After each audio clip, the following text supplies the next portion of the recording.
할렐루야. 오늘 주신 말씀 가운데 주의 은혜가 임하시길 축원합니다. 이 말씀 가운데서 영육간에 강건해지시길 축복합니다. 여러분, 우리는 길고 짧은 것은 뭐 해봐야 한다고 합니까? 대봐야 한다.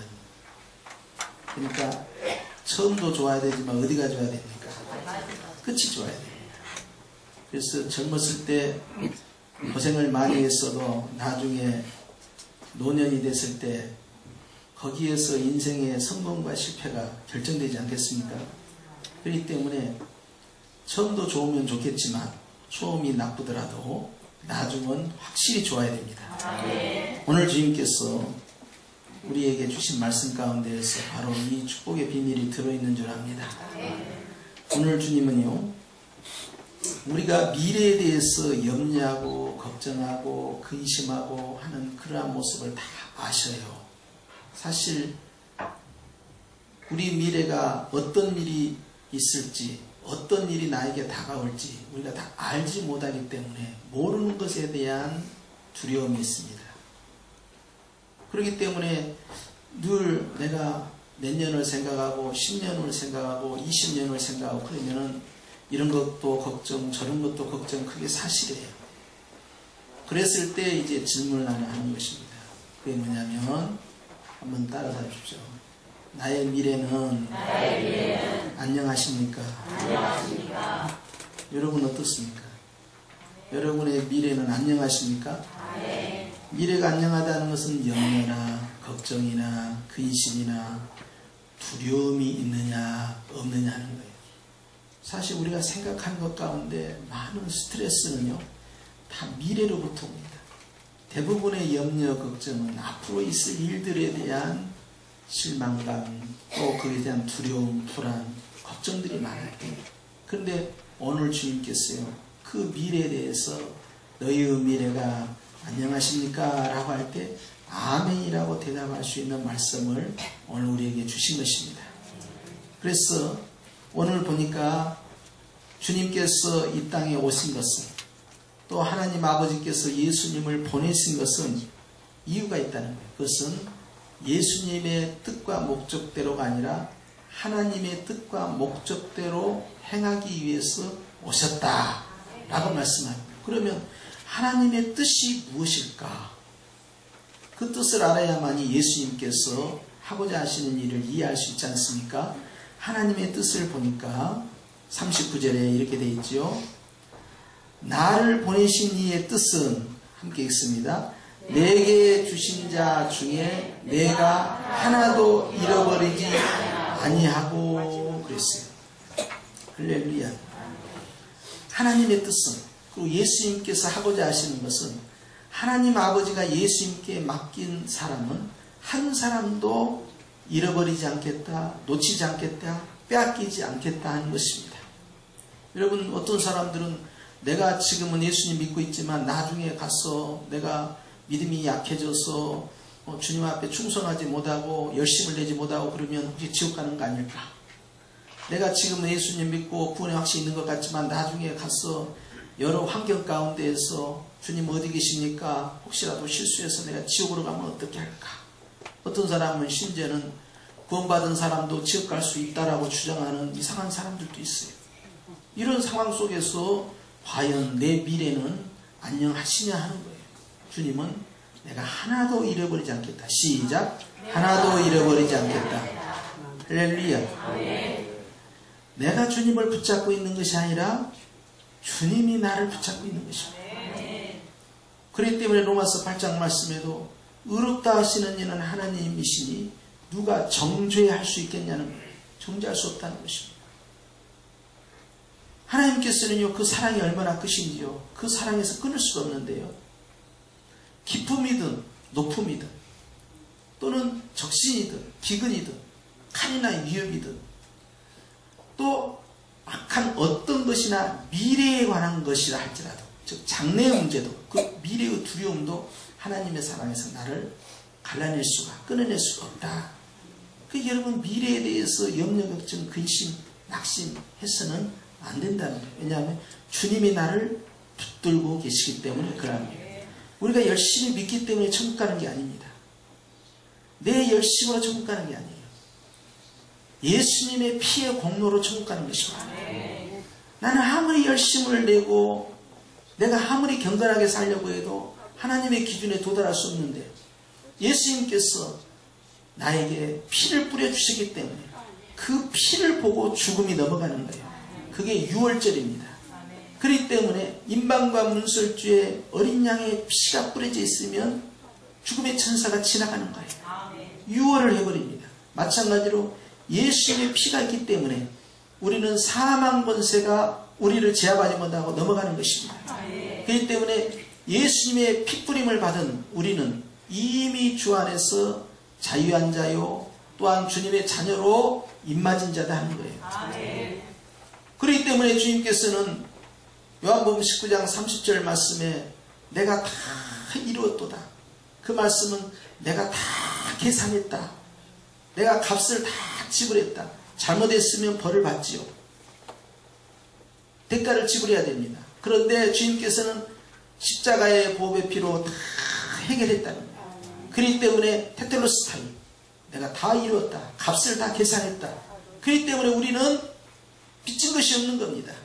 그렇기 때문에 예수님의 피를 가지고 있는 사람들은요 주님 안에서 의롭다함을 받는 것입니다. 오늘 주님께서는요 단 한 사람의 양이라도 잃어버리지 않겠다. 우리가 아는 대로 주님이 비유를 드실 때도 99사람보다도 잃어버린 한 마리의 양을 향해서 가시는 것이 바로 우리의 목자 되신 예수님의 사역이에요. 오늘도 여러분 우리 가운데는 믿음이 강한 분도 있지만 믿음이 약한 분도 있고 전에는 강했는데 지금은 약한 분 있고 또 이제 환경 때문에 물질 때문에 질병 때문에 여러 가지 우겨쌈 때문에 어려움 상황에서 심령이 또 낙심이 될 때가 있고 전에는 기도의 문이 잘 열렸는데 요즘은 기도의 문이 안 열릴 수도 있고 전에는 기쁨과 은혜가 넘쳤는데 지금은 그러지 않을 수도 있어요. 그러나 그렇다고 해서 주님이 우리를 붙잡고 이 손을 놓을 수가 없다는 거예요. 예수님께서는요 우리를 붙잡기 위해서요 당신의 생명을 걸어버렸습니다. 그렇기 때문에 결코 포기하지 않으시고 하나님 아버지께서는 바로 이 일을 위해서 예수님을 보내셨고 예수님은 바로 이 사역을 성취하기 위해서 이 땅에 오셔서 피 흘려 죽으심으로 단 한 사람이라도 놓치지 않겠다. 그럼 목사님 내가 치매에 걸려가지고 갑자기 생각이 안 나. 그래서 목사님이 신방 와가지고 예수님 붙잡으세요. 그러면 예수가 누구야? 이렇게 하면 그때는 내가 어떻게 되나? 라는 염려를 할 필요가 없다라는 이야기. 미래에 내가 어떤 모습으로 죽느냐에 따라서 구원이 결정되는 것이 아닙니다. 구원의 결정은 나중에 내가 주님 앞에서 정신이 똑바르고 그리고 내가 신앙 고백을 잘해서 천국으로 가고 정신이 흐리고 기억도 잘 나지 않고 마음도 연약해지고 그러니까 지옥 가고 그런 것이 아니다라는 걸 강조해 드리는 거예요. 할렐루야. 그러면서 주님께서 39절 하반절에 보니까 마지막 날에 다시 살리는 것이다 그랬어요. 따라잡시다. 마지막 날에. 오늘 이 말씀의 제목이기도 하는데요. 여러분 마지막 날에 하나님의 은혜와 영광이 있기를 축복합니다. 그렇기 때문에 우리 주님께서는 나중에 마지막 날에 다시 살린다 하는 것은 죽었다는 거요? 살았다는 거요? 아니 그러니까 다시 살리는 거니까 어찌 됐다는 거예요? 죽은 자인데 다시 살려낸다. 이렇게 죽었다가 다시 살려내는 거 그걸 우리는 부활이라고 하지 않습니까? 그런데 예수님의 재림을 통하여 이 부활이 이루어지는데 이 부활을 가리켜서 주님께서 40절에 이렇게 말씀하십니다. 내 아버지의 뜻은 시작 내 아버지의 뜻은 아들을 보고 믿는 자마다 영생을 얻는 이것이니 영생이 뭔가 보십시다. 마지막 날에 내가 이를 다시 살리리라. 할렐루야. 영생은 마지막 날에 다시 사는 건 영생이다 그랬어요. 그러면 현재 사건입니까? 미래 사건입니까? 미래 사건입니다. 그러니까 끝이 좋은 거지요. 그러면서 주님께서 39절 하반절에도 마지막 날에 다시 40절에도 마지막 날에 다시 그리고 44절에도 보면 마지막 날에 다시 살리리라. 계속해서 마지막 날에 다시 부활할 것을 영생에 대해서 약속을 하고 계셔요. 감사가 넘치죠. 그러니까 이것은 현재 사건이요, 미래 사건이요. 미래 사건인 줄 알았는데 갑자기 이것이 상황을 돌변할 만한 단어가 나옵니다. 그것이 바로 54절입니다. 시작. 내 살을 먹고 내 피를 마시는 자는 영생을 가질 것이고 앞으로 가질 것이고. 아, 그렇게 되어 있습니까? 여러분, 성경이 좋은 성경이에요. 나는 혹시 잘못된 성경인 줄 알고. 앞으로 장차 영생을 가질 것이고 이미 가졌고요. 그러니까 금 중에서 제일 좋은 금이 어떤 금이라고 그랬어요? 지금입니다. 그러니까 미래의 축복인 줄 알았더니 미래의 축복이 어디에서 결정돼요? 지금 결정돼요. 따라서 영생을 가졌고 나중에 구원을 얻는 것이 맞긴 맞는데 나중인 줄 알았더니 지금 구원을 얻었느니라. 주님은 꼭 완료형으로 바꿔래요. 따라서 지금 있어야 나중에 열린다. 그 미래는 어디서 결정됩니까? 지금 결정. 난 지금까지는 이렇게 살았지만 난 내일부터는 내가 아니 11월 달부터는 내가 잘하겠습니다. 여러분, 지금이라니까요. 당장 지금이라니까요. 주님은 지금 네가 안녕하십니까? 하고 묻는 거예요. 그러면 미래도 안녕하십니까? 라고 질문할 때 대답할 것이다 이 말이에요. 그러니까 내 미래는 언제 결정해요? 앞으로 어떻게 하느냐에 달려있는 것이 아니라 바로 지금 결정돼요. 할렐루야. 그렇기 때문에 여러분, 미래에 대해서 너무 염려하고 걱정해서 안 돼요. 그 미래는 지금 내 손 안에 있는 것입니다. 여러분, 또 하나 여러분에게만 특별히 비밀을 말씀을 드리겠습니다. 비밀이 많아요. 우리. 여러분, 사단 마귀는요 치명적 약점이 있습니다. 무슨 약점이냐?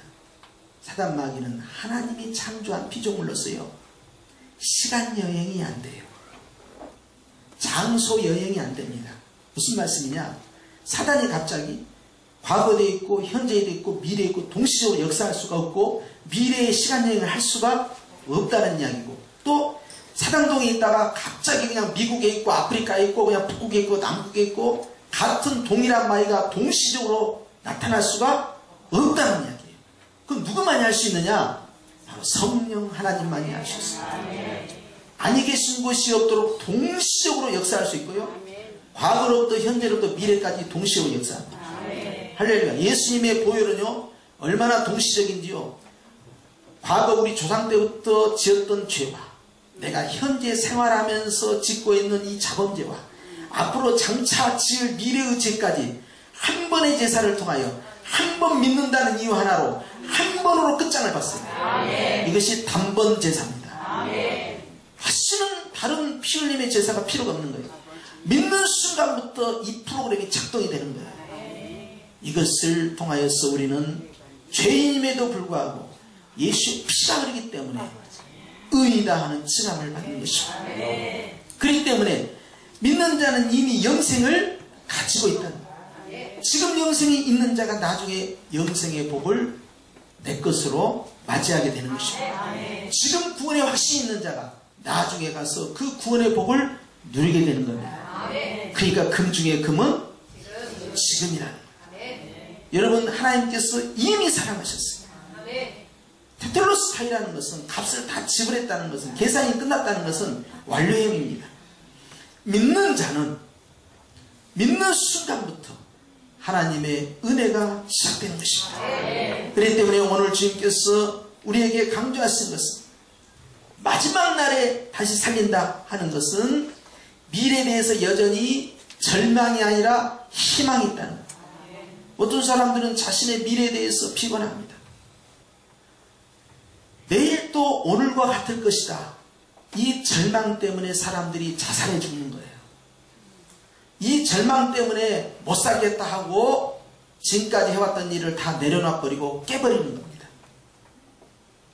더 이상 미래가 없다라고 생각할 때 중동에서 시민혁명이 일어나가지고 아랍권의 시대가 퍼져나가기 시작해서 아랍 전 지역으로 퍼져나갔어요. 왜냐하면 더 이상 희망이 없다라고 생각했기 때문에 이제 시민들이 들고 나온 거예요.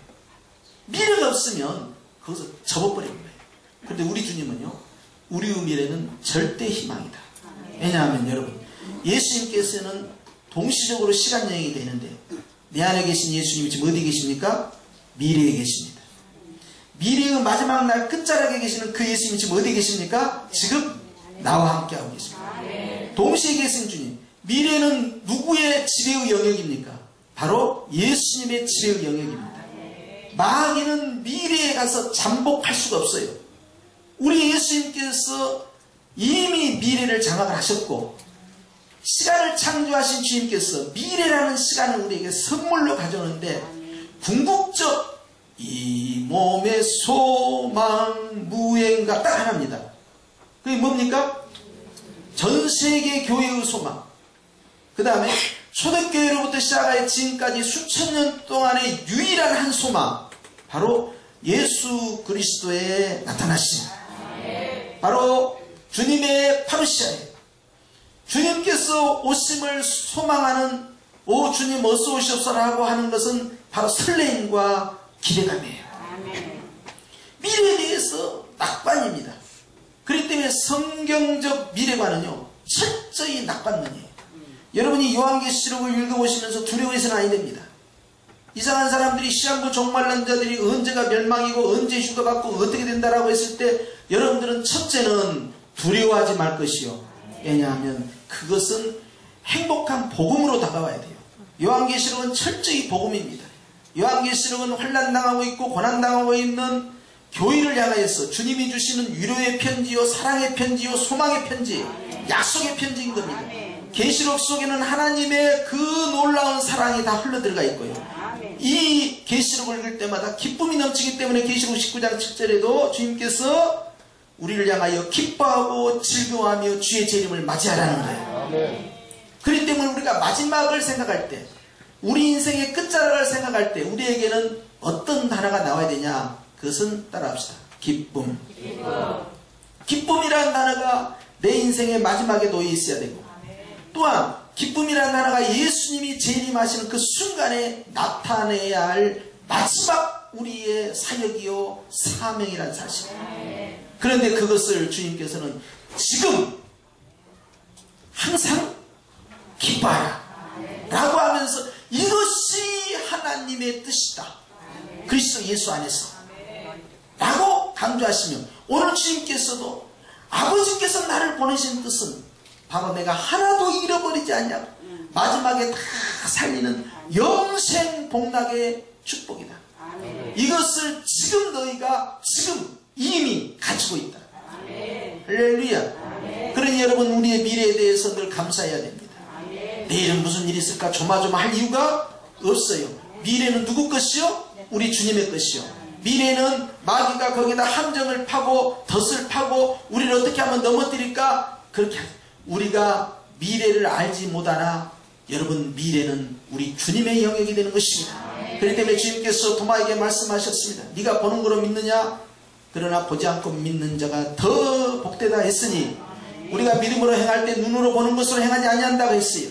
할렐루야. 여러분이 신령한 가운데에서 혹시라도 꿈을 꿀 수 있습니다. 아주 신비로운 꿈을 꿀 수 있어요. 또 어떤 분은요, 이제 환상을 또 볼 수도 있어요. 어떤 분은 또 주님의 음성을 들을 수도 있겠지요. 아주 신비적 체험을 할 수 있겠지요. 어떤 분은 그냥 성령께서 일일이 다 가르쳐 줄 수도 있겠지요. 그러나 이 모든 걸 능가하는 것이 있습니다. 보지 않고 믿음으로 쭉 가는 거예요.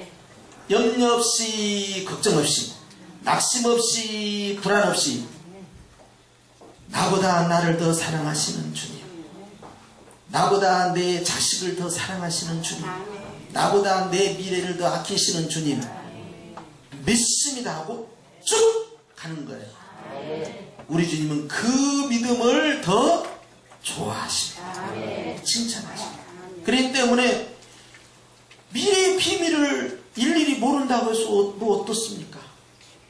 우리가 행하는 것은 바로 약속의 말씀을 믿고 가는 것이죠. 그렇기 때문에 주님께서 우리에게 질문하는 겁니다. 한번 손을 얹고 대답합시다. 나의 미래는 안녕하십니까? 자, 대답하셔야 돼요. 어떻게 하십니까? 안녕하시죠? 아멘이죠? 그렇습니다. 이 논쟁이 가버나움에서 시작됩니다. 지난번에 말씀드릴 때 예수님께서 어느 회당 소속이라고 했어요? 나사렛 회당의 소속이었기 때문에 안식일에 들어가셔서 성경을 읽으셨고 7명의 성경 봉독자 가운데 제사장대인 말고 경건한 유대인 5명 가운데 예수님께서 당신의 순서가 되어서 가셔가지고 성경을 읽었는데 하필이면 어디가 나왔다고요? 이사야서 61장이 나왔다는 거예요. 근데 그것이 바로 메시아에 관한 내용이에요. 그리고 거기에 설교를 했는데 한참 은혜로운 말씀을 전하고 있으니까 저가 목수의 아들 요셉의 아들 예수가 아니냐라고 하면서 거부하기 시작한 거예요. 그런데 오늘 본문에도 보니까 이제 가버나움입니다. 예수님이 태어나신 곳은 베들레헴, 예수님께서 성장하신 것은 나사렛. 그런데 예수님께서 사역을 하시면서 거주했던 현 주소지는 어디냐? 가버나움이에요. 가버나움은 갈릴리 바다 북쪽에 위치하고 있어요. 바닷가 옆에요. 그런데 그 북쪽에 거주하는 곳에 살고 있는 사람이 시몬 베드로입니다. 그래서 시몬 베드로의 집에 장모가 가서 고침을 받은 사건이 있었어요. 예수님이 거주하신 곳이 시몬 베드로의 집이란 말이에요. 시몬 베드로의 집에서 바로 50m, 60m만 가면 거기에 가버나움 회당이 있어요. 지금도 존재합니다. 기둥이 벽으로 돼 있어요. 그런데 이 가버나움에 가서 복음을 전파하니까 이 사람들이 거부하고 목수의 아들 요셉의 아들 예수가 아니냐 하고는 또 거부해버린 거예요.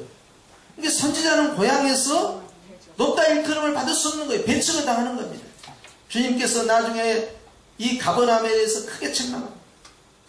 내가 너희들에게 행했던 이 말씀과 기적을 내가 소돔과 고모라에서 했으면 벌써 회개했을 것이다. 사람이 선입견이라는 것이 얼마나 무서운지 몰라요. 그 사람의 스펙을 쫙 보고는 나사렛에서 무슨 선한 것이 나올 수 있겠어? 목수의 아들이야? 아무것도 아니야. 내가 지 아버지도 아는데 뭐 아무것도 아니야. 배척을 해버린 거예요. 여러분이 선입견이라는 것은요, 복음을 받아들이는 걸림돌로 역사해버린 거예요. 그래서 주님께서 이 가버나움에서 설교를 쭉 진행하시면서 그들에게 영생이라는 복음을 증거했지만 결국 거부함으로써 관계성이 끝나게 됩니다. 결국 가버나움은 안타깝게도 무너지고 말고 오늘날에 있어서도 2000년 열렸지만 가버나움엔 사람이 살지 않습니다. 이제 무너져버린 도시가 된 거예요. 오늘 주님은 우리를 향하여서 미래에 대하여서 걱정이나 불안이나 두려움 없을 수는 없으나 정확하게 미래에 대해서 인지하고 인식하고 있어야 할 것이 있는데 그것은 미래는 안녕하다는 거예요. 미래는 결국적으로 최후의 승리는 우리의 것이요 개인에게 있어서도 안녕하시고 우리의 인류의 끝자락에 가서도 안녕하는 거예요. 시한물 종말난 자들이 당장 지구가 멸망할 것처럼 하는데 여러분 그것에 대해서 우리는 두려워할 일이 아니고 신랑 대신 예수님이 오신다는데 왜 우리가 무서워합니까? 주님께서 우리와 함께 결혼식으로 들어가기 위해서 오신다는데 왜 우리가 마음을 졸이고 있어야 됩니까? 여러분 그런 두려움과 그런 걱정들을 다 물리쳐야 됩니다. 요한계시록 보면서 여러분 그 안에서 감사가 넘쳐야 되고 주님이 곧 오시기만을 바라는 마라나타 신앙이 있어야 해요. 어서 오시옵소서. 미래에 대해서 자꾸 두려워하면 안 돼요. 인류의 종말 몇 년도 몇 월에 뭔 일이 벌어질 것이다. 앞으로 이런 일이 계속 벌어져요. 그리고 사회가 혼란스러우면 더 많이 벌어집니다. 그런데 여러분 이런 것에 미혹되지 않기를 축복합니다. 오히려 주님이 그날 오신다고 하면 네가 받은 것은 믿지 않지만 네가 받은 것보다 더 빨리 왔으면 좋겠다 그래야 돼. 할렐루야. 유명한 신학자 안토니 후쿠만은 그의 책에서 그가 고백하기를 내가 어제 십자가에서 죄 용서함을 받은 자처럼 내가 오늘 부활하신 주님과 함께 부활한 자처럼 내일 예수님이 재림하실 것처럼 오늘 살고 싶다. 이걸 고백해요. 그러니까 여러분 앞으로 살다가도 이상한 또 사람들이 나타나가지고 뭐 5년 후에 주님이 반드시 재림한다고 내가 응답받다 이런 소리 저런 소리 하면은요, 야 제발 네가 받은 것보다 더 빨리 오셨으면 쓰겠다. 내 소원이다. 내 소원. 인류의 소원이요, 한국교회 소원뿐만 아니라 전세계의 소원이요, 2000년 역사 전 기독교의 소원이요. 제발 오시옵소서. 어서 빨리. 할렐루야. 두려워하시면 안 돼요. 그렇기 때문에 여러분, 오늘 주님께서는 우리에 대하여, 미래에 대하여 염려하지 말라는 겁니다. 주님께서는 어떤 거 하나라도 악한 마귀가 뺏어가지 못하도록 우리의 삶을 다 보호하십니다. 우리의 자녀들도 마찬가지입니다. 나 대신 부모님들은 또 자녀들이 신앙생활을 잘할까 못할까, 교회를 가야 되나 안 가야 되나 하면서 염려 걱정하는데, 염려 걱정할 문제가 아니에요. 예수 그리스도의 핏부림을 받은 입맞은 주의 자녀들은 단 한 사람도 잃어버리지 않냐고 다 구원의 복을 누리는 것입니다. 다만 우리는 이렇게 확인하는 거예요. 예수님은 누구십니까? 예수님은 나의 주님이시요 나의 하나님이십니다. 그것만 확인하고 있습니다. 할렐루야. 세례를 받았든 세례를 안 받았든 그것이 구원을 결정짓지 않습니다. 여러분, 구원의 결정은요, 세례에서 결정된 게 아니에요. 믿음에서 결정되는 것입니다. 그래서 마음으로 믿어 의에 이르고 입으로 신하여 구원에 이르는 것입니다. 누구든지 주의 이름을 부르는 자는 다 구원을 얻는다 했고, 성령으로 말미암지 않고는 예수를 주라 시인할 수 없다고 했기 때문에, 예수님은 누구십니까? 예수님은 나의 주님이시요 나의 하나님. 이것이 중요한 것이지 무엇이 중요하니? 할렐루야. 그렇기 때문에 여러분, 오늘 우리가 주 안에서 더 담대해지시기 바랍니다. 지금 힘들다고 해서 나중도 힘들다는 생각은 마귀에게 속는 거예요. 지금은 어떠한 환경에 갇혀있다 하더라도 여러분 낙심해서는 아니 됩니다. 우리의 미래는 언제나 행복입니다. 그 행복이 우리를 향하여 다가오고 있고, 하나님이 우리에게 주고자 하는 최고의 행복과 최고의 은총은 아직도 덜 왔어요. 바로 우리 예수님이 이 땅에 오시는 날, 이 모든 것이 완성이 되는 것입니다. 그러면서 주님은 지금부터 그것을 경험하고 체험하고 맛보면서 누리면서 살아가라는 거예요. 왜냐하면 주님은 그 미래의 주님, 마지막 날에 오실 그 주님이 지금 어디 계십니까? 나와 지금 함께하고 계십니다. 나보다 나를 더 사랑하시고 나보다 내 자녀를 더 사랑하신 우리 주님이 지금 저와 여러분을 지켜보호하고 계시는, 늘 담대하시기를 예수님의 이름으로 축복합니다. 기도드리겠습니다. 가슴에 손을 대십시오. 하나님 아버지,